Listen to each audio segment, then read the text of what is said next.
उन्होंने क्या किया है, समीक्षा करने की बात की है, उसके बाद शायद हटाया। लेकिन ये वो जानते हैं कि अगर नहीं हटाया तो जनता उनको रहने नहीं देगी। बहुत जागरूक हो गई है, क्योंकि 2 साल उनको दबाव नहीं डाल रही थी, बहुत दबाव है। हटा तो नहीं रही। नहीं, वो उन्होंने कहा है कि हम समीक्षा करेंगे फिर हटाएंगे, ऐसे ही करेंगे। समीक्षा करते करते टाल देंगे 5 साल। नहीं, 5 साल तो नहीं, जनता ने उनको कुछ समय दिया है। इन्होंने भी जनता को वायदा किया है 1-1.25 साल में हम करेंगे। नेता लोग तो वादा ही करते हैं, दूसरा कुछ करते ही नहीं आज तक। तो फिर अगली बार इनको हरा देगी सरकार। क्या फर्क पड़ेगा, वो आ जाएगी जैसे बस चलेगी। ये क्या है, इसमें दिक्कत ये है कि पत्थर हर कोई मारना चाहता है, पहला पत्थर कौन मारे, उसी ताकत वाली बात। और आंध्र हर प्रदेश कोई चाहता है पत्थर मारे हम इनको। आंध्र प्रदेश में अभी तो फिलहाल उन्होंने पार्शियल लागू किया है, थोड़ा हिस्सा, पूरा नहीं किया। हटाने की तैयारी नहीं कर रही। नहीं, हट जाए शायद, वहाँ भी विरोध बहुत है। महाराष्ट्र वालों ने कल कहा कि हम हटा देंगे या तो इसको पूरा बदल देंगे। इतना विरोध हुआ है परसों महाराष्ट्र में, बम्बई का पूरा मैदान भरा पड़ा, आजाद मैदान में लाखों लोग। कौन इसको चला रहा है? आंदोलन को अलग अलग संगठन, व्यापारियों के, उद्योगपतियों के, सब। पैसा नहीं मिलेगा भाई। जो पत्रिका निकलती संस्था की, उसी का लोग पैसा नहीं भेजते हैं पूरा। गलत बोल रहा हूँ भैया? तो अपने स्वार्थ के कारण मर रहे होंगे मेरे हिसाब से, इसको आना नहीं चाहिए। ये आदमी क्या बोलते हैं कि राजू भाई कर रहा है तो अपने स्वार्थ का पैसा ले नहीं कर रहा है। हम उसको क्या समझाएं, बताना। हो सकता है उन्हें तो से वो भी होगा, ऐसा बोलते हैं अनजान आदमी। तो मेरे कहने का आदमी जब तक कि इनडायरेक्ट उसको आप सामने नहीं आ सकते तो इनडायरेक्ट लागू होना चालू हो रहा है WTO कि ये हो गया, लागू है नहीं, मतलब 94 से चालू हो गया। 94 से बहुत थोड़ा हुआ, अच्छा, अभी 2005 से बहुत तेज हो गया। इसमें साइन हुआ है 294 में तो अभी 10 साल वाले लागू थोड़ा तब से हुआ। एक साथ तेरे का हंगामा हो जाएगा, देश में बवाल हो जाएगी। ये इनके चरण क्या है लागू करने के? चरण तो ये है कि अगले 3 साल में पूरा लागू करना है, 2008 का पूरा लागू करना है। इसमें फर्क क्या मतलब पड़ेगा, जैसे कि 2000 नए कानून बनेंगे अगले 3 साल में। मतलब संविधान को मतलब संशोधन होता रहेगा। 57 साल में संशोधन, संविधान नहीं बदल सके तो ये क्या बदलेंगे लोग? बदलो क्या बदले, 57 साल हो गए आजादी हमारे देश को, तो पूरा अंग्रेज का संविधान नहीं बदल सके जो अंग्रेज बनाए हो। देश में क्या संशोधन कैसे होंगे? ऐसे ही जैसे नया वैट कानून आ गया, अच्छा, तो ये एक संशोधन हुआ। ऐसे ही नया पेटेंट कानून आ गया, वो एक संशोधन हुआ। ऐसे ही नया कानून आते जाएंगे। वो लाभ के लिए होगा, हानि के लिए होगा मेरे ख्याल से। देश की हानि के लिए। जो पुराना वाला है वही तो है, और नया तो संशोधन नहीं कर रहे, बढ़िया का काम जो जनता के हित में अभी तो है। सही होता तो कर लेते, तो सही नहीं है। आपके सामने चुनाव लड़ने की बात आई, क्या होगा मेरे सामने? चुनाव लड़के क्या फायदा? जनता को जागरूक करना इतना बड़ा काम है, जो जागरूक हो जाए वो चुनाव लड़े। मेरा ये कहना है कि ये सब विषय समझने के बाद लोग चुनाव लड़ें, संसद में जाएं जाके बदलें, विधानसभा में जाएं जाके बदलें। मेरे चुनाव लड़ने की क्या जरूरत है? मैं ये चाहता हूँ कि ये सब समझने वाले 350-400 लोग पूरे देश में तैयार हों, वो चुनाव लड़ें। टाइम लगेगा राजू भाई, उसके लिए हो जाएंगे। नहीं, मेधा पाटकर नहीं लड़ी, उसने एक दो लोगों को लड़वाया। हाँ, नहीं, उसमें उन्होंने क्या किया कि पूरे मन से नहीं किया, आधे अधूरे मन से किया। मेरी ये कोशिश है कि 2009 में अगर चुनाव होता है तो ये सब समझ रखने वाले 300-400 लोग संसद में जाएं, चुनाव लड़ें इन विषयों पर, अलग बैनर पे लड़ें, एक साथ मिलके लड़ें, कैसे भी लड़ें, और जाके वहां ये सब बदलें। मुझे महात्मा गांधी बहुत ताकत दी, तो वहां जाके भी शायद महात्मा गांधी की जो बात थी वो खास थी, वो सही थी, वो तभी तो उसको मरवाया गया। महात्मा गांधी मतलब महात्मा गांधी के नोट में जो 500 का नोट है तो बहुत ताकत है बोलने का।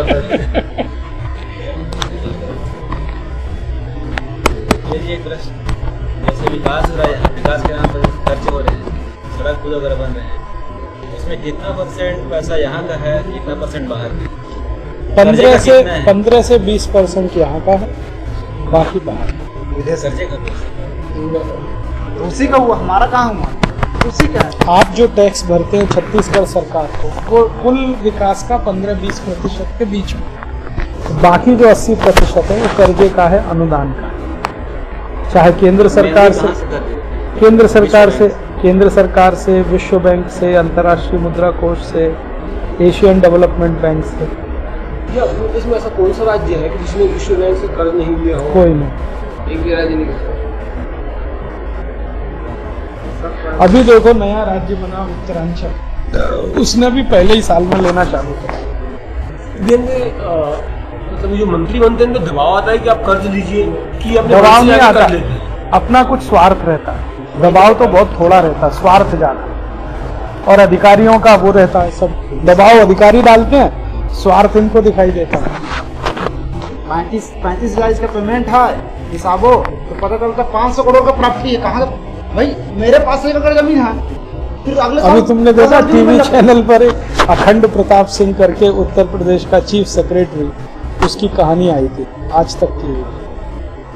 वो चीफ सेक्रेटरी है जिसकी सैलरी 24,000 रुपए महीने की है, अखंड प्रताप सिंह। हाँ, और उसकी लगभग 350 करोड़ की प्रॉपर्टी।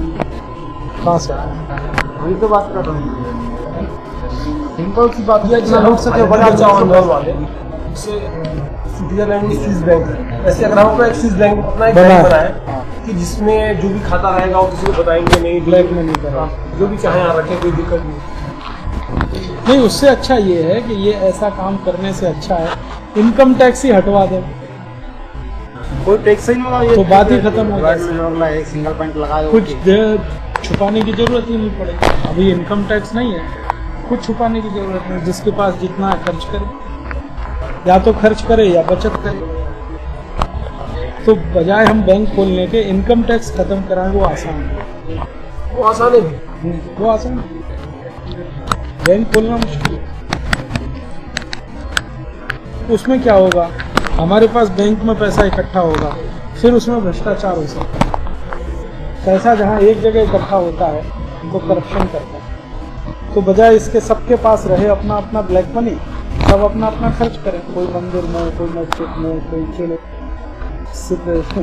मान लो गुरुद्वारे में, तो कोई कहीं, तो कोई कहीं, कोई तालाब बनाए, कोई कुआं खुदवाए, कोई धर्मशाला बनाए, कोई प्याऊ बनवाए, इसी में खर्च करें। देश को वही जरूरत है।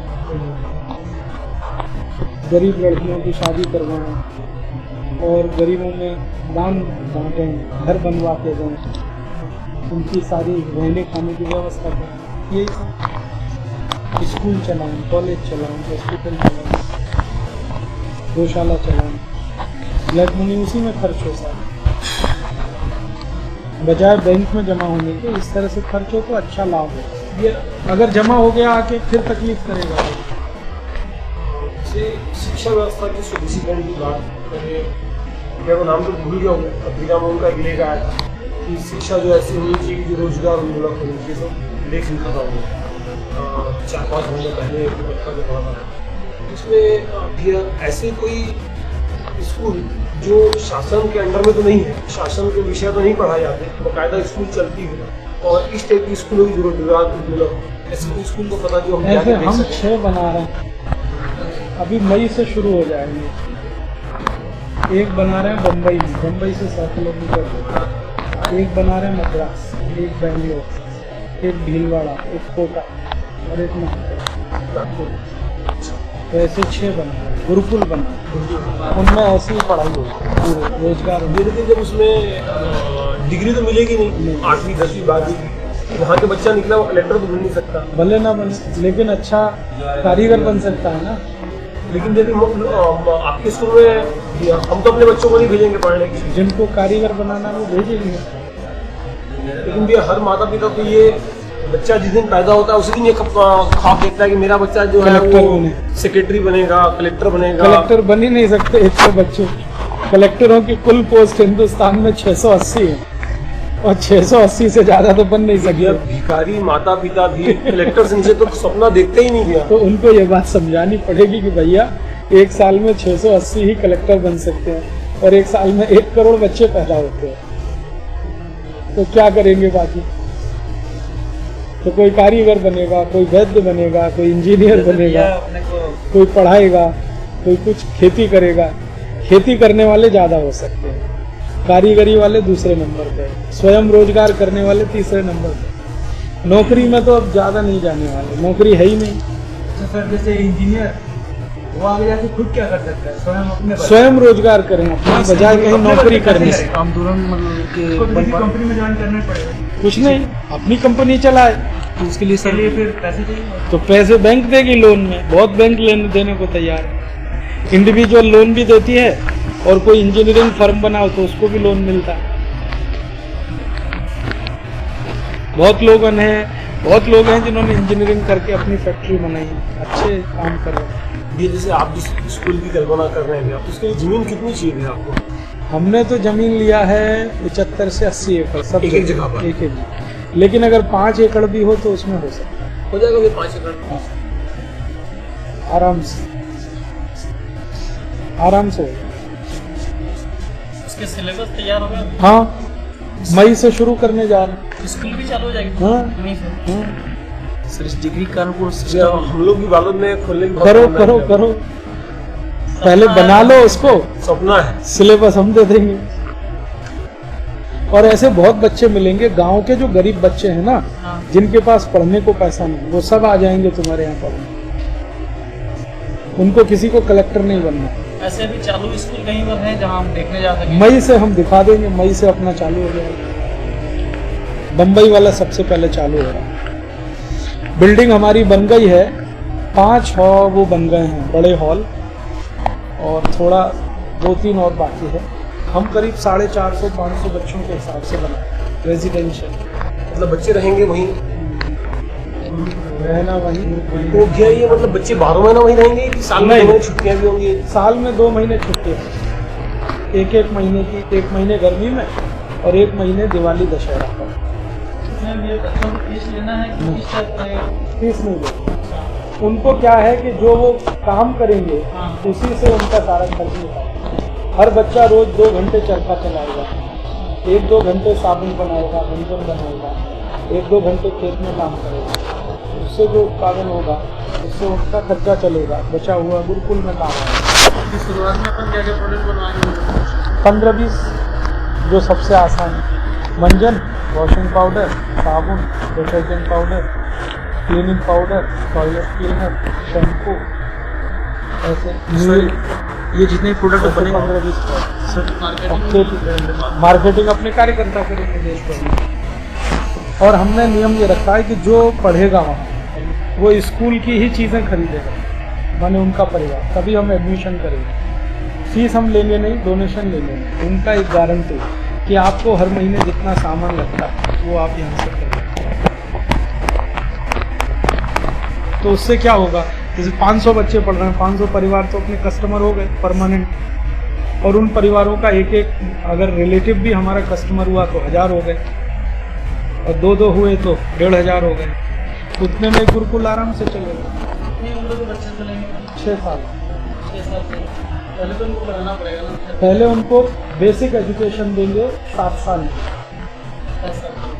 फिर 7 साल की हायर एजुकेशन, जिसको विद्या, एक शिक्षा और एक विद्या। मतलब क्या हो गया, दोनों के अंदर क्या हुआ? शिक्षा पहले शिक्षा देंगे जिसमें उनको गणित पढ़ाएंगे, भाषा साक्षर पढ़ाएंगे, बनाया जाएगा। हाँ, गणित, भाषा, फिर ये जो प्रकृति जगत की सारी चीज़ें हैं ये सब उनको पढ़ाएंगे। फिर अगले 7 साल में उनको विशेष अभ्यास कराएंगे। आर्य समाज के गुरुकुल टाइप से? आर्य समाज के गुरुकुल से और इसमें थोड़ा फर्क होगा। आर्य समाज के गुरुकुल में वही सिलेबस पढ़ाते हैं जो सरकार बताती है, हमने सिलेबस अपना ही अलग बनाया। मास्टर भी तैयार करेंगे? हाँ, और क्या, पहले अभी मास्टर तो ऐसे तैयार करेंगे जो परमानेंट रहें। इनकी ट्रेनिंग चल रही है क्या? ट्रेनिंग अभी शुरू किया है, देश में अपन भी भेजना चाहते हैं, मान लो कोई मास्टर दे सकते हैं। मई से उनके ट्रेनिंग कैंप शुरू हो। ट्रेनिंग भी कैंप चालू, पढ़ाई भी साथ चालू वही बात। जैसे आपके हिसाब से एक स्कूल खोलने में बजट कितना चाहिए?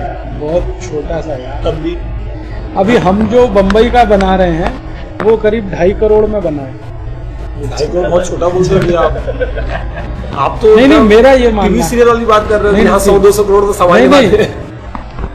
आइए साहू जी, नहीं अगर जैसे बालोद में हम शुरू करें तो 20-25 हजार से 50 हजार के बीच में बजट आए।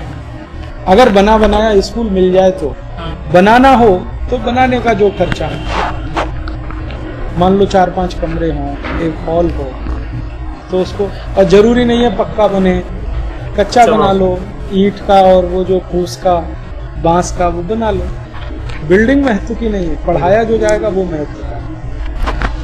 और हम तो क्या कर रहे हैं, हर एक के साथ गौशाला बनाई है, खेती रखी है, इसलिए थोड़ा ज्यादा, बिना गौशाला के चला सकते हैं। और जरूरी नहीं है तुम रेजिडेंशियल बनाओ, डे स्कूल चलाओ, सुबह से शाम तक पढ़ाओ, बाकी दिन छुट्टी, अपने घर जाएं, फिर दूसरे दिन आए, तो खर्चा कम आएगा। मास्टरों के कोई शुल्क रहेगा? मास्टरों के लिए भी हमने यही सोचा है कि जो मास्टर बनाएंगे वो उनके वहीं से पैदा हो उनके लिए। मास्टर भी उत्पादन का काम करें, बच्चे भी, माने उत्पादन करते करते सीखें। खाली सीखना अपने आप में कोई बड़ा काम नहीं, उत्पादन करना ज्यादा बड़ा। ये टीचर्स को जो शुल्क मिलेगा, मतलब वहाँ की तो बनी हुई वस्तुओं को मिल जाएगी, दूसरा कुछ आर्थिक सहयोग नहीं? आर्थिक सहयोग वो जितनी ज्यादा बनाए वो बिके, उसका पैसा उनको मिले, मेहनताना जिसको। जैसे हमने साबुन बनाया, ठीक है, अब बड़े मास्टर हैं वो तो मेहनत कर सकते हैं, दिन में 10-20 किलो साबुन बना सकते हैं, या 10-20-50 किलो वॉशिंग पाउडर बना सकते हैं, या रोज चरखा चला के सूट ज्यादा बना सकते हैं, तो उससे उनकी आमदनी, खेती होगी उसकी भी आमदनी होगी, गौशाला है उसकी भी आमदनी होगी।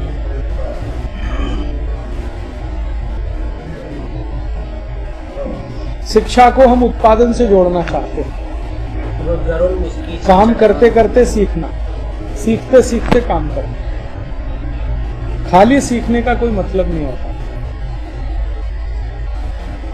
जो इसमें अंक भी इंग्लिश कराएंगे,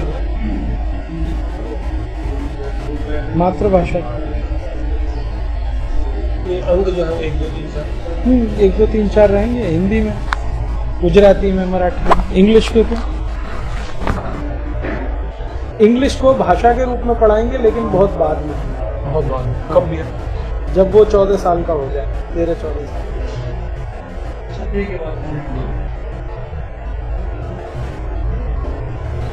उसके पहले, और इंग्लिश माध्यम नहीं रहेगा, सिर्फ भाषा के रूप में सीखेंगे।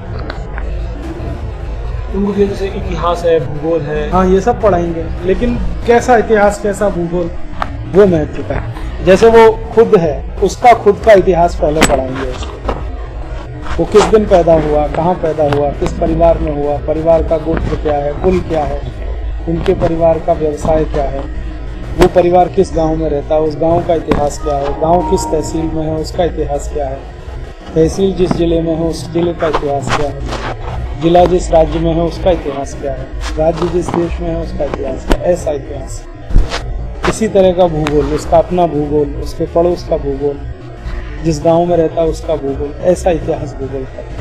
ये नहीं कि अकबर बादशाह का इतिहास, जहांगीर का, हुमायूं का, वो बताएंगे थोड़ा, मुख्य तो ये है अपना इतिहास वो ज्यादा जाने, और उसी का काम भी आएगा उसके जीवन में। ऐसी भूगोल, ऐसे ही पूरा ब्रह्मांड विज्ञान उसको पढ़ाएंगे, नेचर क्या है, प्रकृति क्या है, इसकी व्यवस्था क्या है, पेड़ पौधे क्या हैं, जीव जंतु क्या हैं, इनका आपस में संबंध क्या है, एक दूसरे का एक दूसरे पर निर्भरता क्या है, किसकी किसको जरूरत है, ये सब पूरा। चंद्रमा क्या है, सूरज क्या है, इनकी भूमिका क्या है, ये सब।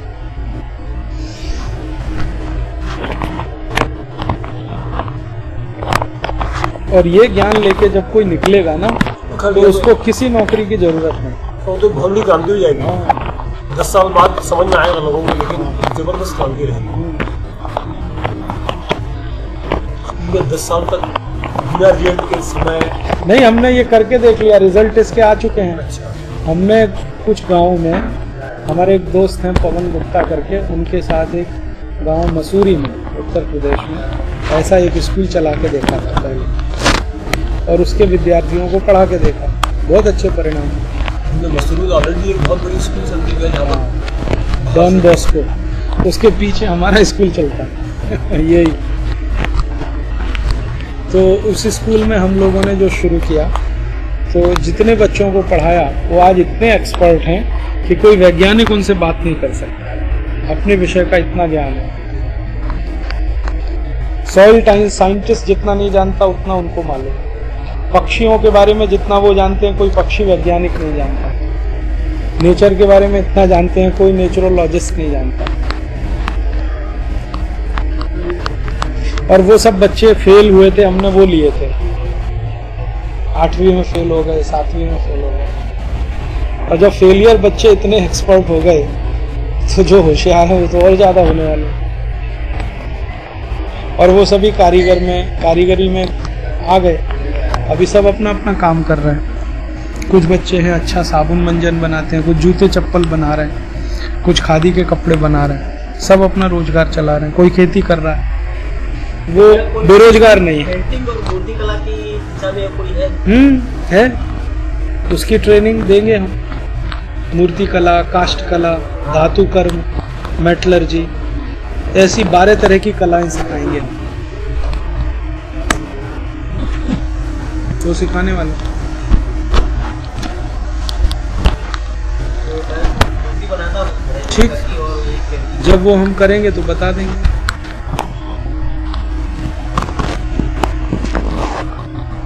मेरे के सब इतनी सब चीजें सिखाने के लिए, खेती है, गौशाला है, ये सब 4-5-6 एकड़ में हो जाएगा। हो जाए एक छोटा सा खेत जहाँ सिखा सके, गौशाला एक छोटी सी 5-6 एकड़ न्यूनतम में हो जाता है, ज्यादा से ज्यादा फिर चाहे जितना हो अपने पास इकट्ठा करो। 4-5 लोगों को अपने बालोद में शुरू करो, सिलेबस हम दे देंगे, टीचर्स को ट्रेनिंग करा देंगे, चलता रहेगा। इसकी व्यवस्थाएं किस टाइप से की जाती है, कैसी बांटी जाती है, कैसे क्या होता है? व्यवस्थाएं कैसी? मतलब जैसे प्रिंसिपल जैसे है, मान लो भी प्रिंसिपल रहेगा, वो तो कोई हो जाए, उससे क्या फर्क पड़ता है, प्रिंसिपल हो कोई मैनेजर हो, करना क्या है वो महत्व का है, करना है। इसमें प्रिंसिपल मैनेजर का महत्व नहीं है। गांधी आश्रम अहमदाबाद टाइप से रहेगा भी है। हाँ देखा आपने? हाँ मैं गया हूँ, 5 दिन का ट्रेनिंग किया हूँ। मानव बल की पूरी काशी स्वच्छता कार्यालय जो है ना, वहाँ और एक भी संगठन वहाँ बच्चे मिलत करके वही पढ़ते थे, ऐसा कुछ कुछ उसी तरह। RSS में भी वैसे वनवासी आश्रम ड्राइवर सर्कुलर सेंटर उसी तरह।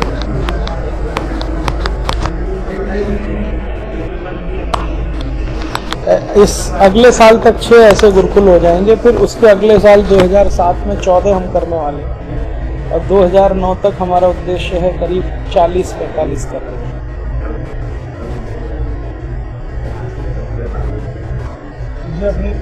अभी आप घूम घूम के सब प्रचार कर रहे हैं, तो और भी आपके साथी जो है घूम घूम प्रचार करने लगे हैं? हाँ काफी है, दक्षिण में बहुत, कर्नाटक में, आंध्र में। तो इधर भी कभी भी आते हैं? वो आएंगे तो कैसे बात करेंगे, कन्नड़ बोलते हैं। तो इससे मतलब कोई इस जैसे कि वर्धा में कोई तैयार हुए साथी, तो वो भी आगे इधर वर्धा वाले मराठी बोलते हैं, महाराष्ट्र में घूमते हैं। हिंदी भी जानते होंगे? हिंदी में ज्यादा नहीं है, क्योंकि हमारे सबसे कम कार्यकर्ता हिंदी वाले ही है। बहुत तकलीफ होती है अमरावती में भेजने में, मुझे मराठी से बोले बार-बार खड़े हो यार, हिंदी नहीं बोलते। अब उनको हम इधर घुमाए तो देखो क्या होगा, वो जानते ही नहीं हिंदी, बात ही नहीं करेंगे। तुम जबरदस्ती कहो तो भी एक बार बोलेंगे, फिर वापस मराठी में आ जाएंगे। तो सांप के बारे में समझा रहा था। एक गिलास पानी ले आओ। लेके आइए ना एक बार, ले आएंगे। वो एक जो चप्पल के बारे में नहीं बता रहे थे? अच्छा, कि चप्पल इसकी पहननी चाहिए करके, टायर की। हाँ हाँ, वो कौन था जो कहाँ के थे? वो थे वहाँ के यवतमाल के, यवतमाल से। एड्रेस है क्या पूरा? हाँ है, तो अपनी किताब में पीछे है इसमें। यवतमाल जाते रहता हूँ। महाराष्ट्र की लिस्ट में देखो, देखो ये जितेंद्र लोढ़ाया उनका नाम। महाराष्ट्र में देखो हरी चेन्नई का बीके हरी, कुछ, हाँ ये राजकुमार बर्डिया, वो तो अंग्रेजी बोलते हैं, बोलो यहाँ बुलाए। राजकुमार बर्डिया का नाम भी है। हाँ बुलाते हैं करके तो बोलो, आ जाएंगे, रात में ये भी कार्यक्रम चल जाएगा। आ जाएंगे। इनको समझना है यवतमाल देखो, वाटर रिसर्च के ऊपर समझना है उनको। भैया आजकल बहुत पानी में मिलता है, यानी पानी जो है ठंडे में मिलता है, और ठंडा वाला 1.5 है इसमें यवतमाल। अनिल पटेल है, बर्डिया जी का है। नहीं अमरावती है, यवतमाल। यवतमाल में डॉक्टर अनिल पटेल साहब का है। हाँ बस इनको संपर्क कर लो तो जितेंद्र ये आए थे लोढ़ा- जो बालो देवी, हाँ वो सज्जन व्यक्ति है, खुद ही अपना स्कूल में चले गए। तो लंबे लंबे हाँ, लंबे डॉक्टर। इसमें लिखो ना उसका नाम, तो अपना है ना, नहीं इसका बता भी नाम, जितेंद्र लोढ़ाया, जितेंद्र लोढ़ा। लोढ़ा नहीं लोढ़ाया। आया, उनसे संपर्क करना है अपना को।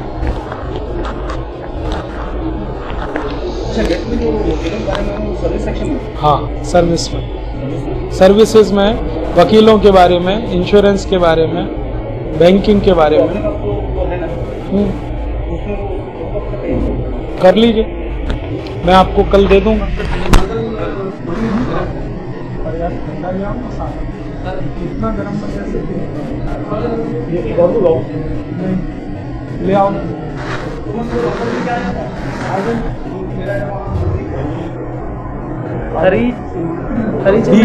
डीके हरी आ जाएंगे। कैसेट नहीं बनाई क्या उनने? कैसेट अभी तक नहीं बनाई। वो ये कहते हैं मुझे बोलना नहीं आता, अच्छा टूट टूट के बोलते हैं तो ना। उनकी जो कैसेट है वो भी तो हकलाते मिल जाए, हैं थोड़ा। कैसेट भी तो मिल जाए इनकी जो लैपटॉप की, सीडी मिल जाएगी। लैपटॉप की। हाँ, कहाँ दे रहे हैं? बहुत तकलीफ है। तुम बालों को कार्यक्रम करो ना, रात्रि विश्राम क्यों कराते ये हो? कार्यक्रम तो इसलिए हम नहीं चाहते कि चलो बाकी जगह मौका मिलना चाहिए।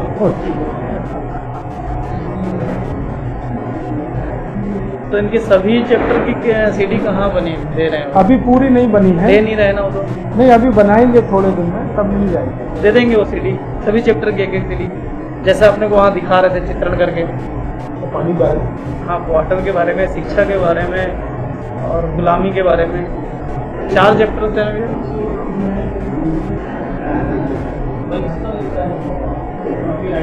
शिक्षा, उनका कॉपीराइट उनको चाहिए, पैसा चाहिए। बस एक एक सीडी का कितना लेगा वो? मटेरियल सब धर्मपाल जी से लिया, कॉपीराइट अपना मांगा। नहीं तो कितना लेगा वो? अब उन्होंने रेट फिक्स नहीं किया है, लेकिन वो चाहते हैं कि मुझे कुछ पैसा मिले। ठीक है ना, है? हाँ नहीं, वो तो लेक्चर देने का बताया था, सीडी देने का क्या देंगे? हाँ वो नहीं देंगे भैया वो सीडी। अपन बना लेंगे, शिक्षा वाली तो हमने बना दिया। लेकिन उसमें जो चित्रण किया हुआ था, उसमें क्या है कि कुछ उन्होंने कार्टून बना के एक हाँ। स्लाइड, तो वो अपन नहीं डाल सकते क्या? अपन ने मटेरियल लिया है, कार्टून बना बना के डलवा देंगे। क्योंकि लोगों को अभी जैसे आपने इसमें दिखाया और कार्टून में दिखाते तो उसमें फर्क पड़ता, इंटरेस्टेड बढ़ता कार्टून में दिखाते। तो उन्होंने मेहनत की और सब बनाने में, हाँ मटेरियल तो धर्मपाल जी का दिया हुआ है। हाँ, और उसको जो है उन्होंने प्रस्तुतिकरण जो है बहुत अच्छा किया, प्रेजेंटेशन का पैसा ले रहे हैं। के एक चैप्टर का 1000 रुपया लेते हैं।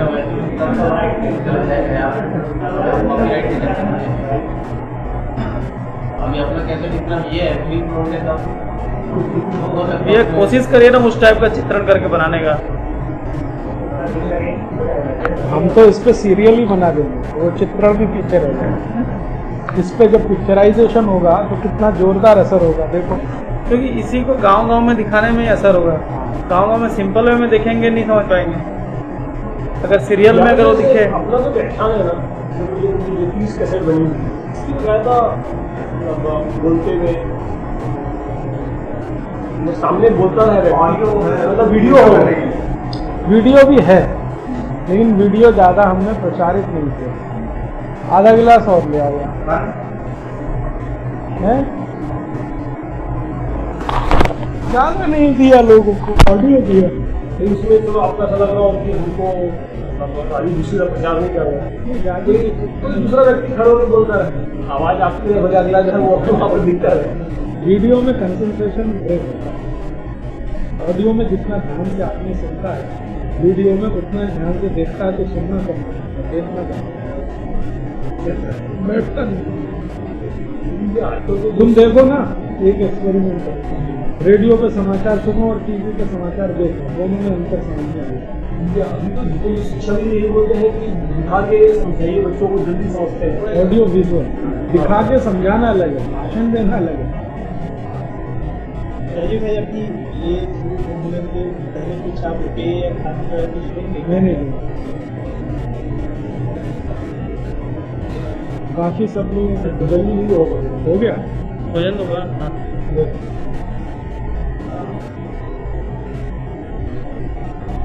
उनसे पहले ललित जी सुजन संगीत समागम उनका व्याख्यान हुआ समाज राजनीति और मीडिया। उन्होंने पूरी बातें की आजादी का आंदोलन, ये मीडिया आपके साथ तो है ही नहीं, आप भूल जाइए। और आप क्या कर सकते हो, चिंतन करिए। आप कुछ करेंगे तो मीडिया थोड़ा बहुत दिखाएगा। हम तो बोले पूरी तरीके से बिके हुए हैं मल्टीनेशनल के सामने में। एक अखबार का संपादक खुद कह रहा है कि सिलेंडर बोले हम तो बोले आप कितने जागरूक होकर कितना प्रेशर हमारे पर बना सकते हैं। वो बोले आपकी क्या है।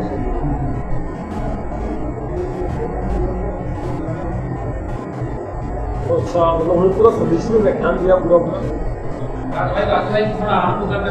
नहीं दिया, आराम करने के लिए दिया, जिंदगी इनके पास। आज बहुत ही इस टाइप के व्याख्यान होते हैं, बहुत इस टाइप के प्रश्न करते रहते हैं। आधे घंटे पढ़ने तो भाई आपने हमको क्या रात्रि विश्राम दिया, हमारी मजबूरी है। आपका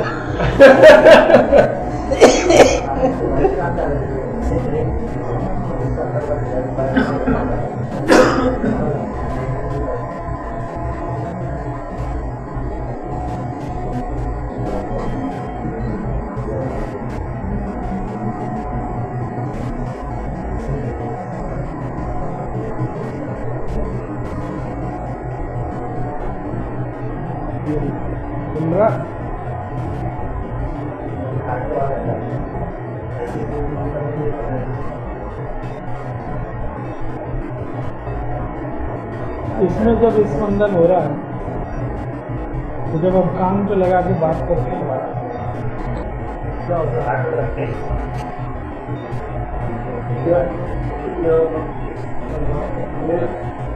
भी आप समझ के समझाना आपके लिए आवश्यकता मुझे हो चलने वाला विषय सुविधाएं का मैं भूली हूँ, लेकिन इसमें संभालूँ।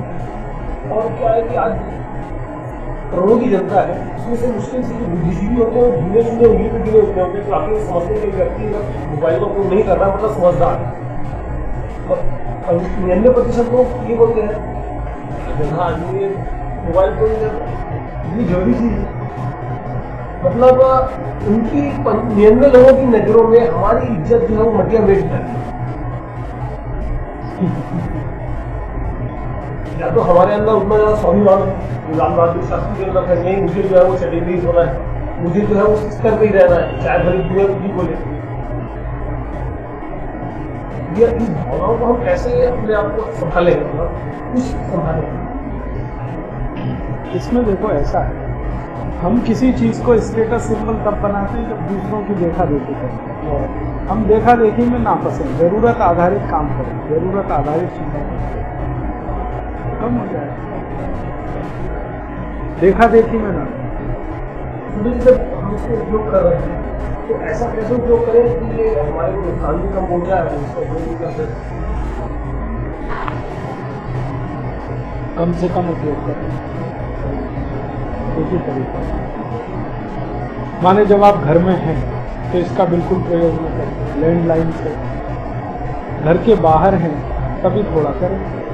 ज़्यादा लोग घरों में ही रहते हैं, ऑफिस में रहते हैं, तब भी जहाँ लैंडलाइन उपलब्ध है वहाँ इसका प्रयोग ना करें। और बता के रखे मैं यहाँ पे हूँ, कोई काम हो तो यहाँ फोन करें। मैंने कई लोगों को देखा है कि उनके ऑफिस में लैंडलाइन है फिर भी मोबाइल रखते हैं, घर से बात हो रही है तो मोबाइल से बात करते हैं, जबकि लैंडलाइन पे बात कर सकते हैं। लैंडलाइन थोड़ा सुरक्षित है इसकी तुलना में। जो रेल जो इंटरव्यू निकल रहे हैं इतना जो पर्यावरण को नुकसान जब पहुंचाते तुम हैं, कान पे लगा के बात कर रहे हो तब ना सबसे ज्यादा प्रभावित होता है। बाकी तो घूम रही हैं, घूमने दो उनको वातावरण में। जब रिसीव कर रहे हो तो तब प्रभाव ज्यादा पड़ेगा। रिसीव कर लो या फिर किरणें जब आएगी तब यहाँ पर आएगी, जब आएगा तो यहाँ पर तो बहुत प्रभावित करता भी है। हृदय और ब्रेन दोनों को, दिमाग को भी और हृदय को भी। जब आएगी ना पहले किरणें इसीलिए इसका इफेक्ट पड़ता है। वो थोड़ा अच्छा रहता है। वो कान में लगा के माइक से बात करो, वो ज्यादा है, सुरक्षित काफी है। ये है परमाणु वैज्ञानिक तो आप इस वहाँ सर्विस कर दिया ना, टीवी में बताया, कौन? टीवी में बताया था आपके बारे में। मेरे बारे में? नहीं, वो मावा रामदेव जी ने गलत बताया था। मैं CSIR के रिसर्च प्रोजेक्ट में था, उन्होंने बता दिया इसरो। इसरो अलग है, CSIR अलग है। बाबा रामदेव जी को दोनों में कोई अंतर समझ में नहीं आता, इसरो और CSIR। वो कहते मेरे लिए दोनों एक जैसा। हाँ, आपके सर्विस सेक्टर वाले लोग आ गए क्या?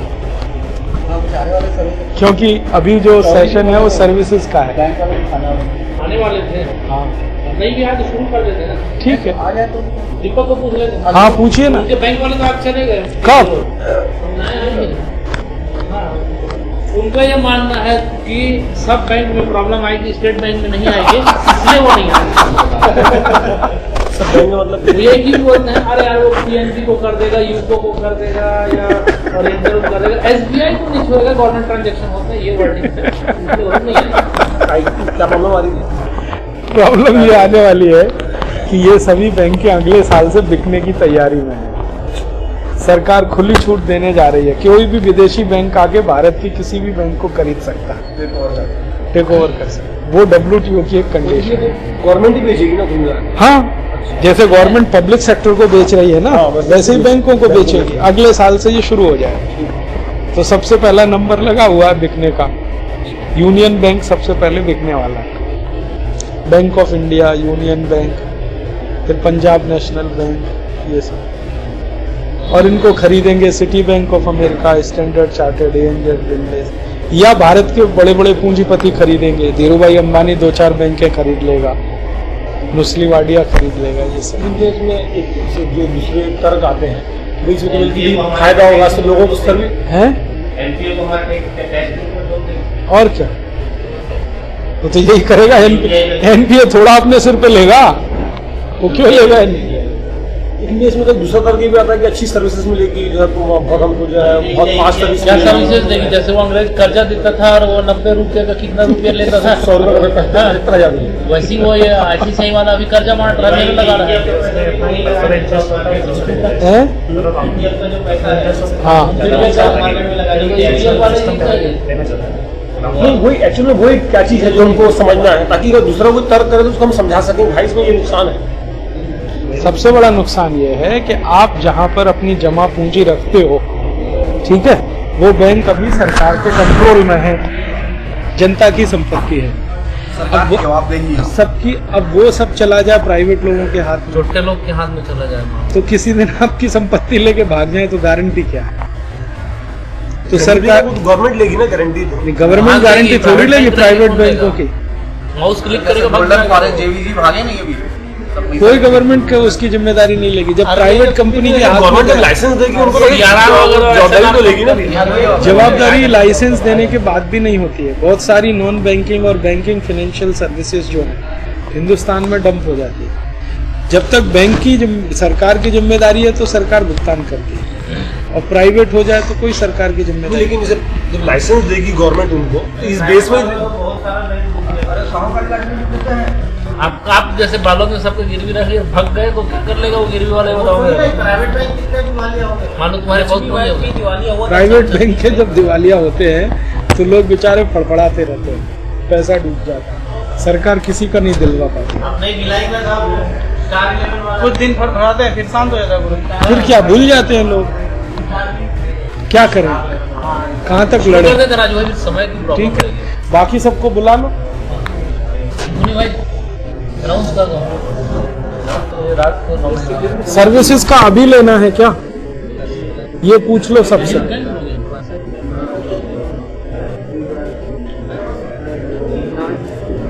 क्या जी